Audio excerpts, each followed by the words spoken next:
આપણે ખાસ કરીને ગુજરાતી વિષય રાખતા હોય ત્યારે ગુજરાતી સાહિત્ય સર્જકો છે જે ખાસ કરીને મોટા મોટા નામ છે એના વિશે તો આપણે પરિચિત હોવા જ જોઈએ. એક ગુજરાતી તરીકે અને ગુજરાતી ભાષાના વિદ્યાર્થી તરીકે આપણને ગુજરાતી સાહિત્યના જે સર્જકો છે એના વિશે તો ખબર હોવી જોઈએ.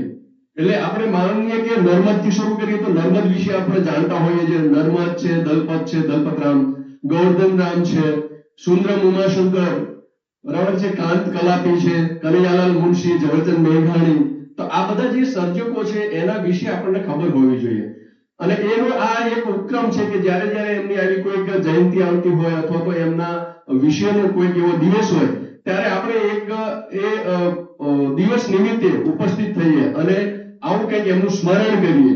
તો આપણા જે ભાષા છે, આપણી ગુજરાતી ભાષા છે, એના આવા એક પનોતા પુત્રો છે, સર્જકો છે, એને એ નિમિત્તે આપણે એક સ્મરણ કરવાનો એક આ ઉપક્રમ હોય છે અને એ નિમિત્તે આપણે સૌ ઉપસ્થિત થયા છીએ. આજે ઉમાશંકર જોશીની જયંતિ છે, 115 વર્ષ એમને થઈ ગયા. તેમ છતાં હજુ આપણે એમને બહુ સારી રીતે યાદ કરીએ છીએ અને એ હંમેશા યાદ રહેશે કારણ કે એમનું સર્જન બોલે છે. એમને એટલું બધું સર્જન કર્યું છે. તમે યુગ દ્રષ્ટા ઉમાશંકર કરીને એક બુક છે, બહુ જાડી બુક છે, એ તમે જોશો તો એના જે પાછળના પાના છે એ લગભગ 30 પાના ભરીને તો ખાલી ઉમાશંકર જોશીનો પરિચય જ છે. અને એ પોઈન્ટમાં જ, ડિટેલમાં નહીં, પોઈન્ટમાં. તો માનો તમે વિચાર કરો કે 30 પાના ભરીને જે સર્જકનો પરિચય હોય એ કેટલો મોટો સર્જક હશે, બરાબર? એને કેટલું સર્જન કર્યું હશે, કેટલું લખ્યું હશે, બરાબર છે? તો આપણે જોઈ શકીએ છીએ ઉમાશંકર જોશીએ ઘણું બધું લખ્યું છે. આપણે માત્ર એને કવિ તરીકે ન ઓળખી શકીએ, કવિ તો છે જ, બરાબર, પણ એની સાથે સાથે એક સારા વાર્તાકાર છે, એક સારા એકાંકીકાર છે, એક સારા નિબંધકાર છે, વિવેચક છે, સંપાદક છે. તો એમણે ઘણા બધા ક્ષેત્રોમાં એ કામ કર્યું છે. અને હમણાં તમે જીવન વિશે અને સર્જન વિશે તો વાત કરી કે એમનું જીવન કેટલું છે અને સર્જન તો કેટલું બધું છે. સંસ્કૃતિ નામનું સામાયિક ચલાવ્યું, 416 સુધીના અંકો એમને પ્રકાશિત કર્યા. અને પોતાને જે જ્ઞાનપીઠ આપણે હમણાં કીધું ને કે એવોર્ડ મળ્યો, જે ભારતનો સર્વશ્રેષ્ઠ એવોર્ડ કહેવાય છે સાહિત્ય માટેનો, બરાબર, એવો ભારતનો સર્વશ્રેષ્ઠ એવોર્ડ ઉમાશંકર જોશીને જ્ઞાનપીઠ એવોર્ડ મળ્યો. અને એમાં જે રકમ મળી હતી ઉમાશંકર જોશીને, એ રકમ એમને સંસ્કૃતિના પ્રકાશન અને પ્રચાર અર્થે એ સમર્પિત કરી હતી. એમ તો આટલા મોટા સર્જક છે ઉમાશંકર જોશી છે. ઘણા બધા ક્ષેત્રોમાં એમને કામ કર્યું છે, ઘણા બધા ક્ષેત્રોમાં એમનું પ્રદાન છે. તો એવા ઉમાશંકર જોશીનું સ્મરણ કરવા માટે આજે આપણે ઉપસ્થિત થયા છીએ. મારે વાત કરવી છે એ ઉમાશંકર જોશીના ગીતોની. ઉમાશંકર જોશીના જે ગીતો છે ને એ આપણને બહુ સ્પર્શી જાય એ પ્રકારના ગીતો છે. ઉમાશંકર જોશીએ છે ને બંને પ્રકારના ગીતો લખ્યા છે, જેને આપણે સુગમ સંગીત તરીકે લઈ શકીએ એવા પણ ગીતો છે, પણ એમના ઘણા ખરા ગીતો છે ને એ લોક ઢાળમાં, એના લયમાં લખાયેલા ગીતો છે. જુઓ, ઉમાશંકર જોશીનું વતન છે એ તમે હમણાં કીધું કે બામણા, જે પહેલા ઈડર તાલુકામાં હતું, અત્યારે ભિલોડા તાલુકામાં આવે છે, સાબરકાંઠા જિલ્લો, ઉત્તર ગુજરાત, બરાબર છે. ત્યાં આગળ એમનું બામણા એ વતન, એટલે વતનમાં એ ગામડામાં મોટા થયા છે અને ત્યાર પછી ઈડરની સ્કૂલમાં ભણવા ગયા. તો ત્યાં પણ એ પ્રકારનો માહોલ હતો. ઈડરની સ્કૂલમાં તો પન્નાલાલ પટેલ ને એ બંને સાથે હતા, ત્યાં ભણતા હતા ત્યાં. તો એ આખો માહોલ છે. અને આ વિસ્તારમાં જે ઉત્તર ગુજરાતનો વિસ્તાર છે, એ વિસ્તારની અંદર જે મેળાઓ થાય, ઉત્સવો થાય, જુદા જુદા પ્રસંગો થાય, તો એમાં જે કંઈ ગવાતું અને એનો જે લય છે એ ઉમાશંકર જોશીએ પકડ્યો છે અને એ લય છે એ પોતાના ગીતોમાં ઉતાર્યો છે ઉમાશંકર જોશીએ. એટલે જે લોક ઢાળના લયો છે એ ઉમાશંકર જોશીના ગીતોમાં બહુ સારી રીતે આપણને જોવા મળે છે. તો એવા ઘણા બધા ગીતો છે કે જે એ લોક ઢાળના લયમાં એ લખાયેલા છે. એવા થોડાક ગીતો છે એ હું તમને અહીંયા બતાવીશ કે એ કયા પ્રકારના ગીતો છે અને એમાં ઉમાશંકર જોશીએ કયા પ્રકારનો લય છે એ પકડ્યો છે. ઉમાશંકર જોશીએ લય વિશે પણ બહુ સરસ વાત કરી છે કે લય છે એ આપણે જુદી જુદી રીતે આપણે વાપરી શકીએ છીએ. જેને જે પ્રમાણે ઈચ્છા થાય ને એ પ્રમાણે એ લય વાપરી શકે એવું ઉમાશંકર જોશીએ કીધું છે. કે કારણ એનું એ છે કે તમે જુઓ, જે પ્રદેશ બદલાતો હોય ને એ પ્રદેશ પ્રમાણે એનો લય બદલાતો હોય છે. ઉત્તર ગુજરાતમાં એક જ ગીત હોય તો એ જુદી રીતે ગવાતું હોય, જે સૌરાષ્ટ્રમાં પણ કદાચ એ જ ગીત છે એ જુદા લયમાં ગવાતું હોય, એ જ ગીત છે કદાચ દક્ષિણ ગુજરાતમાં પણ જુદા લયમાં ગવાતું હોય. તો એ લય છે એ જુદો જુદો હોઈ શકે એમ, અને માણસ છે એનું રૂપ એને લય પકડી શકે છે. તો એ પ્રકારના લય છે એ ઉમાશંકર જોશીએ લીધા છે લોકઢાળના લય પકડ્યા છે અને એને પોતાના ગીતોમાં ઢાળ્યા છે. એવું એક ગીત છે પન્નાલાલ પટેલે મળેલા જીવની અંદર એ ગીત છે, એની પંક્તિઓ પણ ઉમાશંકર જોશીના આ ગીતની પંક્તિઓ લીધી છે. બહુ સરસ મજાનું ગીત છે. કેટલાક ગીતો એવા છે જે આપણે સાથે પણ ગાઈશું. તમે બધાએ પણ ગાજો, હું એ તમને કહીશ કે આ ગીત છે એ આપણે બધાએ સાથે ગાવાનું છે. તો એવા ગીતો પણ છે, બરાબર છે. એક આ ગીત છે, હું તમને થોડું સંભળાવું છું. લોકઢાળનો આખો લય છે, એમાં છે ગાણું અધૂરું મેલમાં લ્યા વાલમાં, ગાણું અધૂરું મેલમાં, ગાણું અધૂરું મેલમાં લ્યા વાલમાં, ગાણું અધૂરું મેલમાં, હૈયે આવેલું પાછું ઠેલમાં લ્યા વાલમાં. જો કેટલું સરસ લય છે, બરાબર છે. એક આમ અલગ જ લાઈન ઉપાડીને એકદમ અને વાલમાં, અને આખું અડધું કે છે લ્યા વાલમાં, એમ અલ્યા વાલમાં એમ નથી બોલતા, બરાબર. ડાયરેક્ટ આખો કયો લ્યા વાલમાં, એમ અડધો લ અને યા છે કે લ્યા વાલમાં, એમ અને વાલમાં કે છે, એમ બરાબર. વાલમ એવું નહીં, એમ અને ગાણું કીધું છે, ગીત નથી કીધું. ગીત અધૂરું મેલમાં એમ નથી કહેતા. ગાણું ગામડામાં અથવા તો એ જે પ્રાદેશિકમાં છે એ ગીત નથી કહેતા હોતા, મોટા ભાગે ગાણું કે તમારે ગાણું ગાવાનું છે, એમ કે ગીત ગાવાનું એવું ના કે, બરાબર છે. તો ગાણું ગાવાનું છે એમ કે છે. અને લ્યા વાલમાં એવું કીધું છે કે આ વાલમાં છે એ નજીકતાનો સંબંધ બતાવે છે, નિકટતાનો સંબંધ બતાવે છે પોતાનો.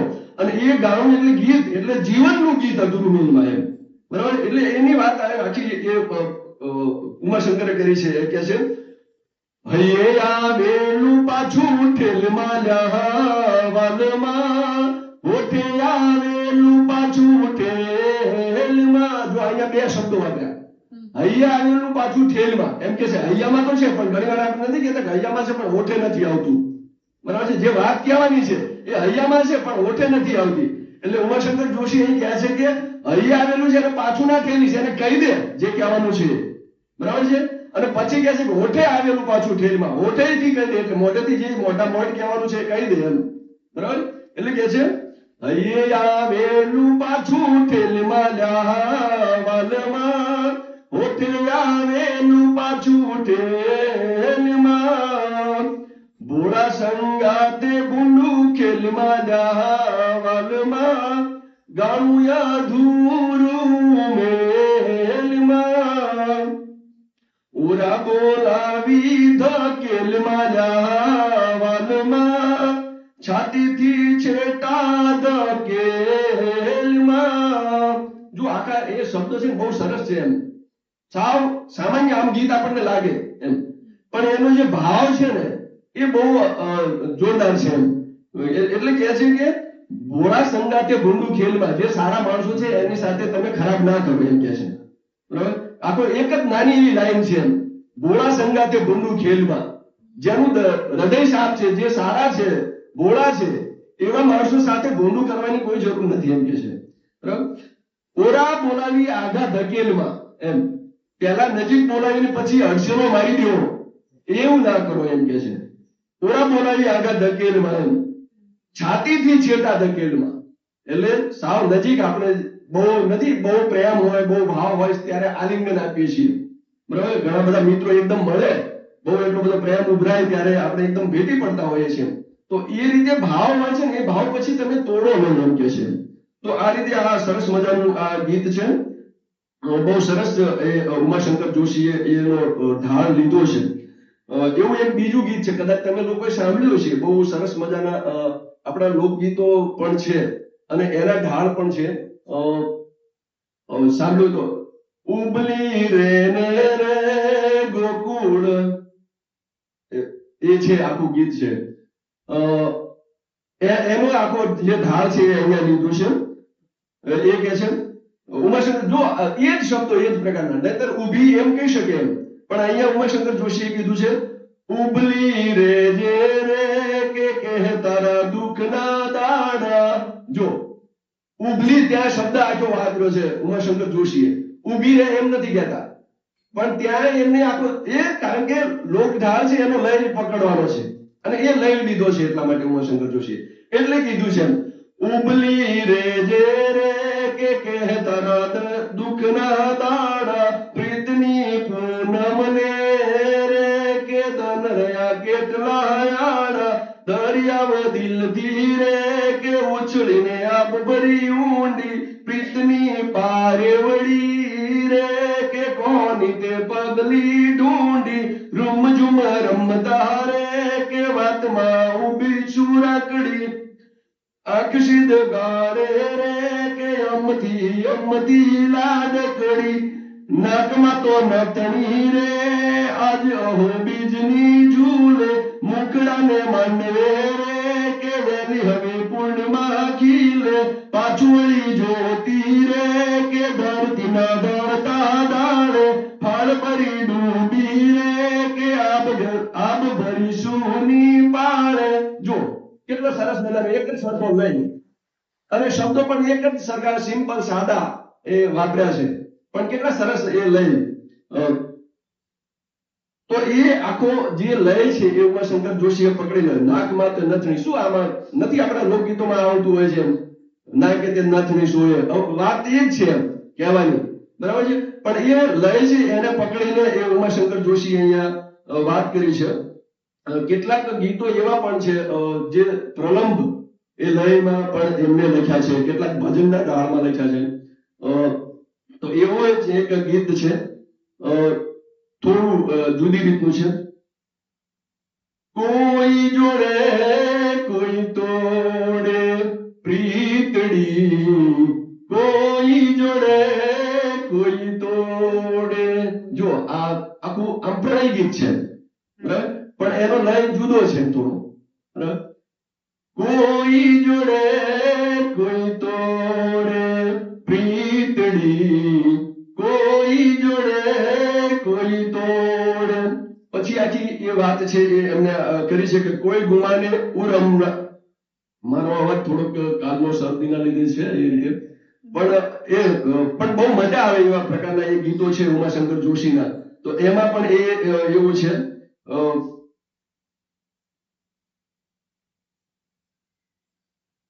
હું થોડા ગીતો છે એમાં એ મૂકીને લાવ્યો છું કે એ તમારી સામે એક સરસ મજાનું ભગવાન શ્રી કૃષ્ણને એને ધ્યાનમાં રાખીને ઉમાશંકર જોશીએ લખ્યું છે એક ગીત છે એ હું તમારી સાથે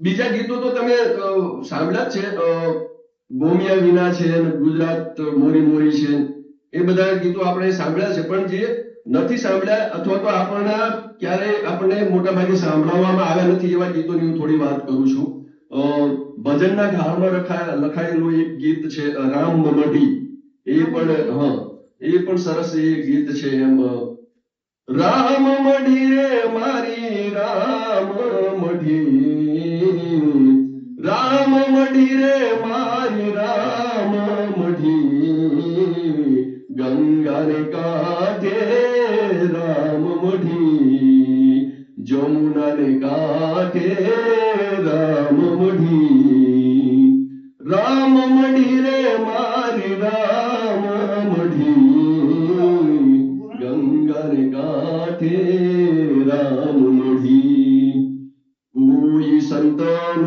આવે મંગલ ગાવે કોઈ સંતાન આવે મંગલ ગાવે અલક દોન રસ રંગ લગાવે આવે કોઈ અવધૂત ચડી રામ મઢી રે મારી રામ મઢી રામ મઢી રે મારી રામ મઢી જો આ ભજન આખો ઢાળ છે અને એ આખી કવિતા છે એમને ઉમાશંકર જોશીએ લખી છે બહુ સરસ એ કવિતા છે મને ઘણા બધા ગીતો છે ઉમાશંકર જોશીના ગમે છે કારણ કે એમને એ પ્રકારે લખ્યા છે એક બહુ મોટું ગીત છે અને એક જ લયમાં છે એક જ પ્રકારનો ઘણા બધા ગીતો આપણા લોકગીતો છે એ પ્રકારના હોય છે આપણે જોઈએ છીએ નિશિતનું આ ગીત છે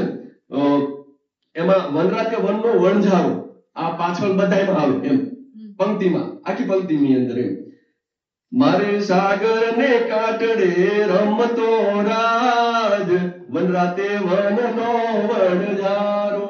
હવે જો આ બધા પછી આવશે આખું લઈને મારી સાબર ને કાંઠડે રમતો રાજ વનરાતે વનનો વણઝારો કાયું ચેરી ભેખડ નો મોરનો રાજ વનરાતે વનનો વણઝારો એને ડુંગરડે રમતો જાણો રાજ વનરાતે વનનો વણઝારો કાય કાળી કુળેલડી પજવતો રાજ વનરાતે વનનો વણઝારો બબે પાવા બજવતો ડોને રાજ વનરાતે વનનો વણઝારો. હવે આ બહુ મોટું ગીત છે, આખું આમ જ ચાલે છે એમ. એટલે હા, એક જ લયમાં એક જ ધારો એમ અને બધામાં વનરાતે વનનો વણઝારો એમ. તો એટલું એ સરસ. જો ઉમાશંકર જોશીએ કેવા લયો પકડ્યા છે એમ આપણને એમ લાગે કે કઈ રીતના એવા ગીતો પણ લખ્યા છે એમ ઉમાશંકર જોશીએ. એવું જ એક છે એ પાછળ આવે કે પોપ છે રાજ મનગમતી મેં તો દીધી તી પોનમ ને પોપ છે રાજ મનગમતી. જો આ એ જ લે છે રાજ મનગમતી, ત્યાં પાછળ એવો આવશે મેં તો દીધી તી પૂનમ ને પોપ છે રાજ મનગમતી. અહીંયા થોડું એ રીતે લેવાનું છે, પાછળ છે બરાબર. પેલો વનરાતે વનનો વણઝારો છે, અહીંયા એકદમ શોર્ટમાં પછી મનગમતી કરી દીધું છે. એટલે કે છે મેં તો દીધી તી પૂનમ ને પોપ છે રાજ મનગમતી એની લીલા લાવણ્ય શીલ છે રાજ મનગમતી એની આંખોમાં મુલક અમૃત રાજ મનગમતી મારા ઉરમાં ઉગાડ નવી રત રાજ મનગમતી. જો આ આખું એનો લય છે એ પ્રકારે છે આખું.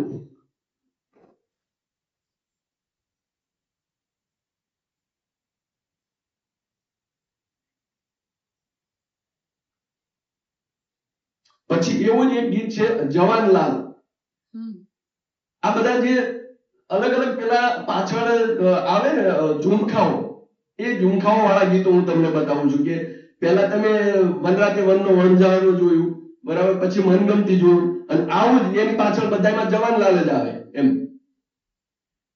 શનિવાર સાંજના ચાલ્યા જવાનલાલ. જો આ આખું લઈ એનો એ જ શનિવાર સાંજના. હવે આમાં છે ને આખી ક્રિયા બતાવે છે, આખું ગીત છે ને એમાં એમને શું શું ક્રિયા કરી શનિવાર થી તે માંડીને એમ અને ક્યાં ક્યાં ગયા કેવું થયું એની વાત છે આખી બરાબર છે. અને પાછળ જવાનલાલ છે એનો લયનું પેલું છે.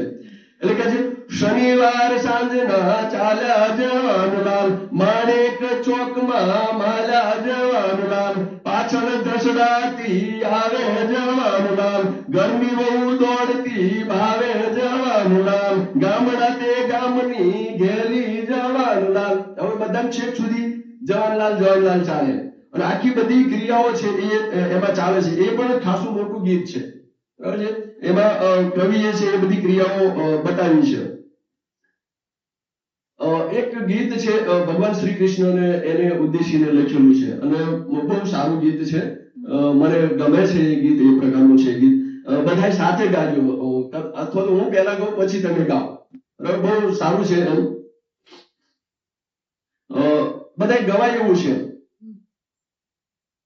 આવો આવો કાન મોરે મંદિરે સાથે ગોવાળિયા લાવજો ધીરે. આવો આવો કાન મોરે મંદિરે સાથે ગોવાળિયા લાવજો ધીરે. જોરથી કામ. તમારા બધાનો આટલો તો અવાજ છે, મારા સુધી પહોંચવો જોઈએ ને. ફરીથી આવો આવો કાન મોરે મંદિરે સાથે ગોવાળિયા લાવજો ધીરે.